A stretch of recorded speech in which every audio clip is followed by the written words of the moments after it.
મુસ્લિમ સમાજના વ્યક્તિની અંદર ઈમાન હોય, એનો અખિયારો પૂગતા હોય, એ રાષ્ટ્રવાદ કે કોમી એકતામાં કે અથવા ભાઈચારામાં માનતા હોય, એ કદી ભારતીય જનતા પાર્ટીની સિમ્બોલ લઈ શકે નહીં. ભારતીય જનતા પાર્ટીમાં કઈ રીતે ઉમેદવારી કરી શકે? હું માનું છું કે એમના જમીર મરી ગયા છે, કેટલાક વેચાઈ ગયા છે. તો આપણને ખબર છે કે રોજબરોજ આપણા મોટા ભાઈ સમાન હિન્દુ સમાજ સાથે ભારતીય જનતા પાર્ટી ઘર્ષણ કરાવવાનું કામ કરે છે. હિન્દુ મુસ્લિમ વચ્ચે ઝઘડા અને આવા પ્રયાસો તેમના અનેક વખત હોય છે, તેવું ભારતીય જનતા પાર્ટી કરતી હોય છે. આપણે હિન્દુ સમાજને એક મોટા ભાઈ માનીએ, પરંતુ ભારતીય જનતા પાર્ટીને આ ગમતું નથી. આવું રાધનપુરમાં એક નિવેદન કોંગ્રેસી નેતાનું સામે. રાધનપુરમાં નગરપાલિકાની ચૂંટણીઓ ચાલી રહી છે અને કોંગ્રેસ અને ભાજપના નેતાઓ એકબીજા ઉપર પ્રહાર કરી રહ્યા છે, ત્યારે આવું નિવેદન કોંગ્રેસના નેતાનું સામે આવ્યું છે, તેની આજે વાત કરવી. નમસ્કાર, ક્રાઇમ આવાજ ન્યૂઝમાં તમારું સ્વાગત છે અને હું છું તમારો નાનજીભાઈ ઠાકોર. આમ તો રાધનપુર નગરપાલિકા કોંગ્રેસના ઉમેદવારો લગભગ જીતતા હોય છે અને કોંગ્રેસની બોડી ઘણી વખત બેસતી હોય છે, પરંતુ આ કોંગ્રેસને તોડવા માટે આ વખતે ભારતીય જનતા પાર્ટીએ 7 ઉમેદવારો, મુસ્લિમ ઉમેદવારોને ટિકિટ આપી છે અને રાધનપુર નગરપાલિકા કબજે કરવા માટેના પ્રયત્નો કરવામાં આવી રહ્યા છે. જોરશોરથી પ્રચાર શરૂ કરી દેવામાં આવ્યો છે. ભારતીય જનતા પાર્ટી દ્વારા અનેક વોર્ડમાં કાર્યાલયો ખોલી દેવામાં આવ્યા છે અને પાર્ટી દ્વારા પ્રચાર પણ શરૂ કરી દેવામાં આવ્યો છે. ત્યારે કોંગ્રેસ પાર્ટી દ્વારા પણ આવી જ પ્રચારની વ્યવસ્થા કરવામાં આવી છે. સભાઓ યોજવામાં આવી રહી છે, વોર્ડ ઉપર જઈને લોકોને સમજાવવામાં આવી રહ્યું છે. આમ તો કોંગ્રેસ પાર્ટીના પરખર નેતાઓ રાધનપુર નગરપાલિકા કોંગ્રેસ જીતે તે માટે અનેક પ્રયત્નો કરવામાં આવી રહ્યા છે. ત્યારે ગઈકાલે રાધનપુર નગરમાં એક કોંગ્રેસની સભા યોજવામાં આવે છે. આ સભામાં કોંગ્રેસના પરખર નેતા એક નિવેદન આપે છે. આ નિવેદન ભારતીય જનતા પાર્ટી વિરુદ્ધનું છે. જે રાધનપુર નગરમાં જે મુસ્લિમો ભારતીય જનતા પાર્ટીના સિમ્બોલ લઈને ચૂંટણી લડી રહ્યા છે, તેના માટે આ શબ્દો ઉચ્ચારે છે. તો આ પ્રથમ નિવેદન જોઈએ, ત્યારબાદ ચર્ચા કરીએ. नमस्कार। मंच पर विराजमान हमारे राधनपुर के शहर अध्यक्ष झूला साहिब, हमारे राधनपुर नगर पालिका के प्रभारी गुजरात प्रदेश कांग्रेस के सीनियर आगेवान जाकिर चौहान साहब,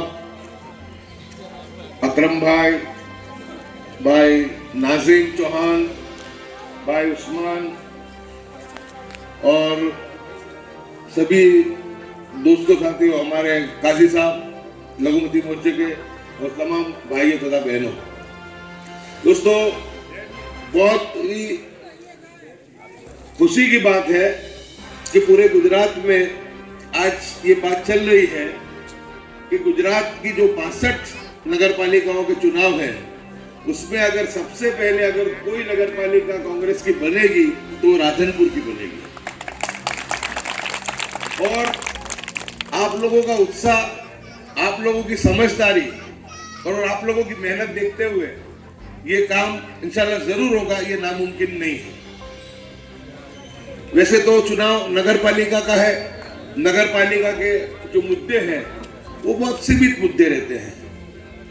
रोड का है, रास्ते का है, ड्रेनेज का है, लाइट के हैं और दूसरे जो भी हमारे लोकल जो भी प्रॉब्लम समस्याएं जो रहती है, उन मुद्दों को लेकर के चुनाव होते हैं। और मुझे उम्मीद है, पूरा भरोसा है कि इस मर्तबा जो नुमाइंदे कांग्रेस पार्टी ने तय किए हैं, उसमें सभी में कुछ ना कुछ खूबी है, खासियत है और काम करने की धगस है। तो मुझे पूरा यकीन भरोसा है कि जो पैनल जीत करके आएंगी वो पैनल राधनपुर के विकास के लिए काम करेगी। मात्र एक कांग्रेस पार्टी ऐसी पार्टी है कि जो देश के अंदर सभी धर्म, सभी मजहब, तमाम जातियों का जो है सम्मान भी करती है और सबको साथ में लेकर भी चलती है। कांग्रेस के लिए हिंदू, मुस्लिम, अपर कास्ट, लोअर कास्ट, दलित हो, ठाकुर हो, किसी के लिए भेद नहीं, तमाम के लिए कांग्रेस पार्टी जो है वो काम करती है। और हमने देखा कि 2014 से जिस तरीके से देश में धर्म की राजनीति चलने लगी, नफरत की राजनीति चलने लगी, एक तरफ से बिल्कुल एक कोशिश की गई कि हिंदू और मुस्लिम समाज के अंदर बिखराव हो, लेकिन हमारा हिंदू समाज बहुत सेक्युलर है, बहुत समझदार है और हम तो हिंदू समाज को हमारे बड़े भाई की तरह मानते भी हैं। लेकिन भारतीय जनता पार्टी की हमेशा कोशिश रही कि दो समाजों के बीच में नफरत बढ़े, लेकिन जब 10 साल की मुसलसल भारतीय जनता पार्टी की कोशिश के बावजूद जब देखा कि देश में कुछ नफरत की राजनीति आगे बढ़ रही है, तो एकमात्र कांग्रेस पार्टी ही है और उसी के नेता राहुल गांधी है कि जिन्होंने नफरत छोड़ो भारत जोड़ो का नारा दिया और पूरे देश में उन्होंने हजारों किलोमीटर की यात्रा करके एक संदेश देने की कोशिश की कि जो हिंदुस्तान है उसमें सभी धर्मों का सम्मान है, सभी धर्म और जाति हो, चाहे किसी भी मजहब में मानने वाला हो, किसी भी उसकी जो भी आस्था हो, उसकी आस्था का जो कांग्रेस पार्टी हमेशा से सम्मान करती आई है और सम्मान करेगी।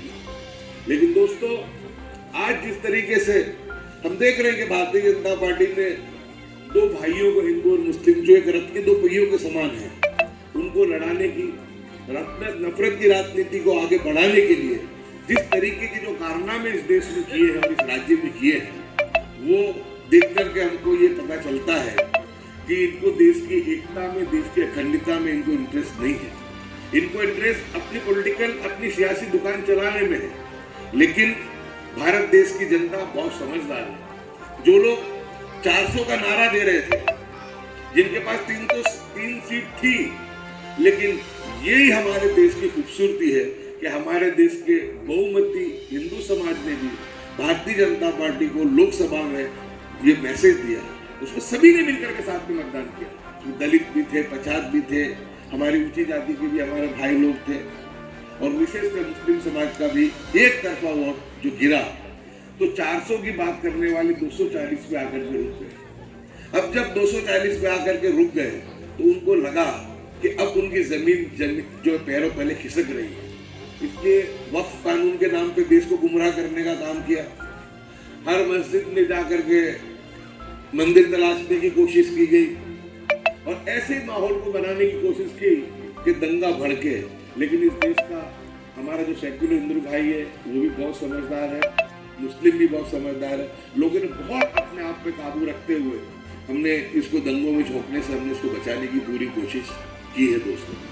लेकिन आज जो लोग नफरत की राजनीति करते हैं, जो लोग खुलेआम कहते हैं कि हमारी सभा में से मुस्लिम उठ करके चला जाए, जब विधानसभा का और लोकसभा का चुनाव हो तो बिल्कुल मुखालिफ हमारे सामने की पूरी लाइन खड़ी करने की कोशिश की जाती है, धर्म जुनून फैलाने की कोशिश की जाती है। और जब नगर पालिका का चुनाव है, जब उनको लग रहा है कि हम नगर पालिका का चुनाव राधनपुर में नहीं जीत पाएंगे, तो ऐसे वक्त के अंदर ही हमारे में से कुछ लोगों को भारतीय जनता पार्टी ने उम्मीदवार बनाया। मैं तो मानता हूं कि हर पार्टी में हमारे उम्मीदवार होने चाहिए, भाजपा में भी होने चाहिए, कांग्रेस में भी होने चाहिए, सभी जितनी पॉलिटिकल पार्टी है, लेकिन कम से कम उनकी पॉलिसी तो ये होनी चाहिए। भारतीय जनता पार्टी एक तरफ बिल्कुल दरकिनार करती है, एक तरफ पूरे देश में मुस्लिम समाज के खिलाफ नफरत का माहौल पैदा करती है, मॉब लिंचिंग जैसी घटनाएं बने उसको प्रोत्साहित करती है, बलात्कारियों का फूलहार करती है, उसका स्वागत करती है। और दूसरी तरफ जब चुनाव को लगता है कि चुनाव ये नगर पालिका हम नहीं जीत पाएंगे, तो उस वक्त में भी नगर पालिका के अंदर मुस्लिम समाज के लोगों को टिकट देने लगता है। मुझे भारतीय जनता पार्टी की राजनीति पे आश्चर्य नहीं है, आश्चर्य मुझे ये है कि कैसे कोई राष्ट्रवादी, कैसे कोई सेक्युलर, कैसे जो हिंदू मुस्लिम भाईचारे में मानने वाला मुस्लिम समाज का नुमाइंदा भारतीय जनता पार्टी जैसी कट्टर पार्टी का नुमाइंदा कैसे बन सकता है। एक तरफ देख रहे हैं दरगाहों को शहीद किया जाता है, दूसरी तरफ देख रहे हैं हम मस्जिदों को शहीद किया जाता है। बेट द्वारका की परिस्थिति देख लो, जूनागढ़ की देख लो, अभी तो मुस्लिम समाज की बारी थी, अब तो बेचारे रबारीवास में जाकर રાધનપુર નગરપાલિકા ચૂંટણીમાં આમ તો કોંગ્રેસ બાજી મારી જતી હોય છે, પરંતુ આ વખતે ભારતીય જનતા પાર્ટીએ 7 ઉમેદવારો ભારતીય જનતા પાર્ટીમાંથી ઉતાર્યા છે. આ મુસ્લિમ સમાજના છે.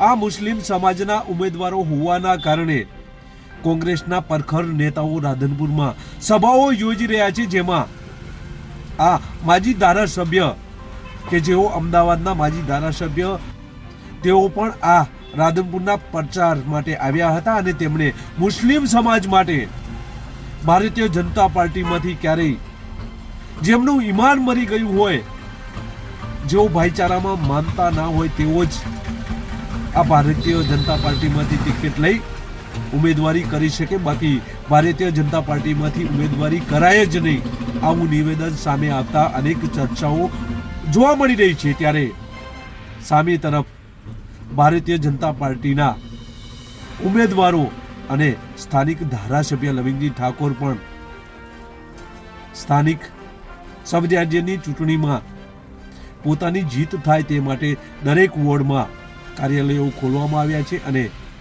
પ્રચાર પણ શરૂ કરવામાં આવ્યો છે. ત્યારે કોણ જીતે છે કોણ હારે છે એ આવનાર સમય બતાવશે, પરંતુ આ બંને પક્ષો બંને પાર્ટીઓના ઉમેદવારોને જીતાડવા માટેના પ્રયાસો ચાલુ છે. બસ એ જ જો તમે અમારી ચેનલમાં નવા છો અને આવા જ લેટેસ્ટ ન્યૂઝ જોવા માંગો છો તો અમારી ચેનલને અત્યારે જ સબસ્ક્રાઇબ કરો, જેથી આવનાર લેટેસ્ટ ન્યૂઝ તમારા સુધી પહોંચી શકે. નમસ્કાર.